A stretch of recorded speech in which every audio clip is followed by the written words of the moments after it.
पत्नी से छुटकारा, दिल छू लेने वाली कहानी। बेटा अपने पिता के पास गया और बड़ा परेशान होकर बोला, मैं अब मेरी पत्नी के साथ एक पल भी नहीं बिता सकता। वो मुझे आंखों में चुभती है। कभी कभी मुझे लगता है कि मैं उसकी जान ही ले लूं, लेकिन मैं जानता हूँ ऐसा करने में और ज़्यादा मुसीबत मोल ले लूँगा। पिताजी, मैं आपके पास आया हूँ, अब आप ही मुझे कोई रास्ता बताइए। पिता ने एक गहरी सांस भरी और बोले, देख बेटा, मैं तुम्हें तुम्हारी पत्नी से छुटकारा दिला सकता हूँ।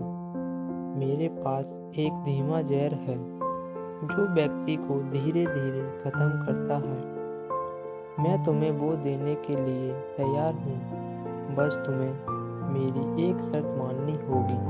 दरअसल यह शर्त भी तुम्हारे भले के लिए ही है। तुम्हें आज से ही अपनी पत्नी से अच्छा व्यवहार करना होगा, उससे प्यार से बात करनी होगी, उसका एक बच्चे की तरह ख्याल रखना होगा, उसकी बातें, उसकी शिकायतें सुननी होंगी। और यह सब इसीलिए ताकि जब वो मरे तो किसी को तुम पर शक ना हो। थोड़ी देर तक वहाँ एक शांति छाई रही। फिर पिता ने कहा कि अगर यह सारी बातें तुम्हें ठीक लगे तो उस डिब्बी में वो सफ़ेद पाउडर है, उसे रोज़ थोड़ा थोड़ा अपनी पत्नी के खाने में डालते रहना। बेटे ने वो डिब्बी उठाई और वहाँ से चला गया। 30 दिनों बाद बेटा फिर से जब पिता के पास वापस लौटा तो उसकी आंखों में आंसू थे, चेहरे पर गिलानी की भावना थी। वह अपने पिता के पैरों में गिर पड़ा और बोला, पिताजी, मैं अब अपनी पत्नी को नहीं मारना चाहता, मैं उससे बहुत प्यार करता हूँ। आप उस जहर का असर खत्म हो जाए ऐसा कुछ कीजिए।